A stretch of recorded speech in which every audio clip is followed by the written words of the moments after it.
Hi, I'm Nishan. Hi, I'm Srisha. Hi, I'm Jyotika. Hi, I'm Ritwik. Hi, I'm Nikhil. Hi, I'm Aditya Neruche. We are group G4 from the drawing hall, and we will now be taking you through the accelerating story of how we built our baby drone. We first year undergraduates at IITB embarked this semester on a months-long program to build and fly our own unarmed aerial vehicle. In the first lab itself, we began with assembling the frame, sandwiching the carbon fiber wings between two other layers of carbon fiber. The wings would support the motors and the other carbon fiber layers would eventually later support the electronic speed controllers. The Allen keys provided by the lab were used to tighten all the screws to ensure the structural integrity of the drone, and in the later on soldering sessions, we connected the Arduino Nano board with the other components of the drone, which are the Node MCU, the MPU6050 and the electronic speed controllers.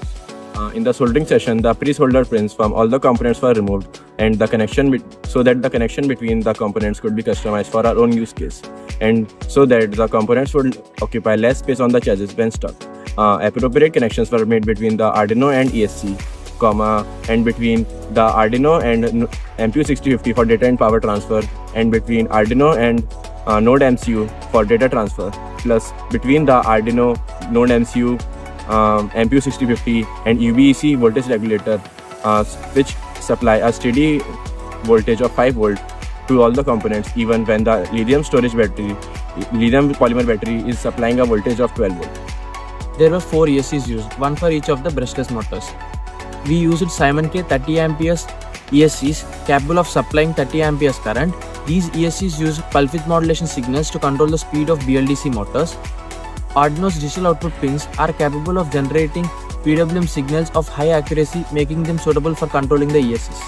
We also split into place for brushless DC motors, to clockwise and to counterclockwise. This alteration between clockwise and counterclockwise is necessary to ensure the net angular momentum of the drone is zero, unless we want to change the role. In our next lab, we started using the remote XY application to transfer instructions to the Node MCU. The Node MCU is a versatile platform with an inbuilt antenna that enables Wi-Fi connectivity required to control our drone, as well as the ability to control it using the Arduino programming language. In our application, we transfer data at 2.4 GHz from the remote XY application on our phone. In the zero-up step of calibration and testing, we had to reset the service set identifier of our Node MCU's LAN and the password. We also had to check to ensure that the range of the output of the Node MCU was between -100 and 100. In the second step of testing and calibration, we saved data regarding the correspondence between different movements of the joystick and the corresponding different movements in the EEPROM of the Arduino. Increasing the throttle and turning to the right were set to correspond to the upward and rightward movement of the left joystick, and pitching nose up and rolling rightwards were set to correspond to the upward and the rightward movement of the left joystick. This step required understanding the code to identify which directions were inverted and which were not, until finally all the channels were not inverted. We also faced problems with the faulty ESC and wiring that occasionally came out but were promptly identified and resolved. After this, we have to calibrate the gyromagnetic sensor, in this case, which is the MPU6050. The MPU6050 uses a 3-axis accelerometer and a 3-axis gyroscope to measure the angular position and linear acceleration. And it sends the data of chip's angular velocity and linear acceleration using I2C communication to the Arduino Nano, all of which is used by the later part of the code for the PID control of the drone to stabilize it. This data is generated by using tiny capacitive plates, one end of which is connected to a spring and whose capacitance varies in response to acceleration. Similarly, the rotating motion of the drone can be quantified by measuring the Coriolis force, which is a phenomena where a vibrating mass experiences a perpendicular force when it moves in a rotating reference frame. Here, the Coriolis force is acting perpendicular to the motion of tiny accelerating masses present inside the gyroscope. In step 3 of calibration, we implement PID controls, wherein the data sent by the MPU6050 as well as instructions sent from the Node MCU are integrated using the PID control algorithms applied to the Arduino Nano in order to generate PWD values for the ESCs, which in turn control the speed of the motors. This allows us to individually control the throttle, yaw, pitch and roll, thus providing greater stability to the drone as well as the mobility which you see today. After step 3, in order to protect ourselves, other bystanders, and propellers themselves in case a drone did crash, we had to add propeller guards to the landing gear. Firstly, we had to remove a chip of all the resin and file it away. This resin was a byproduct of the fact that we had to support the elevated portions of the propeller guard during 3D printing.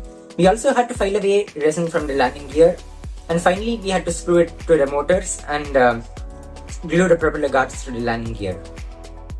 We will go over the technical aspects of our baby, our drone.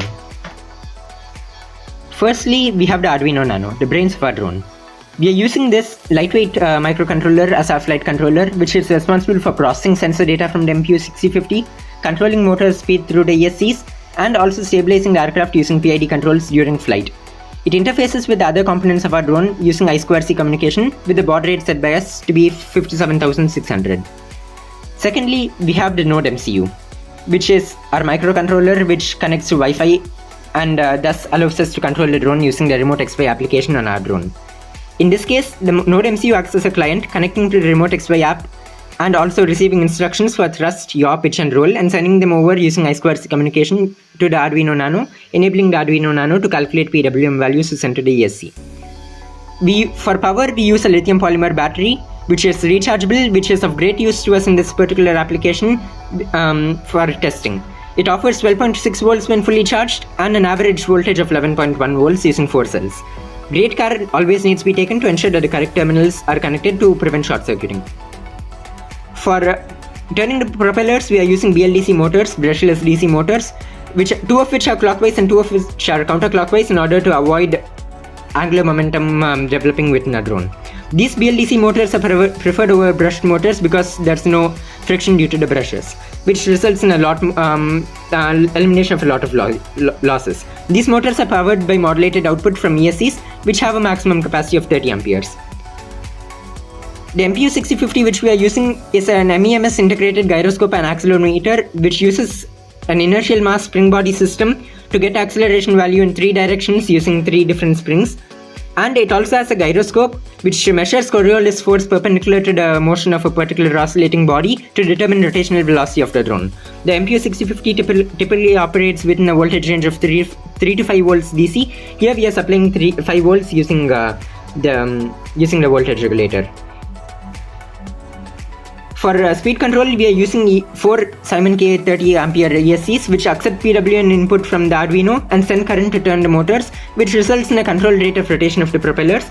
This Simon K firmware is highly repeated for its performance and its speed and its throttle control, and it's also very lightweight, which is of great use for our application.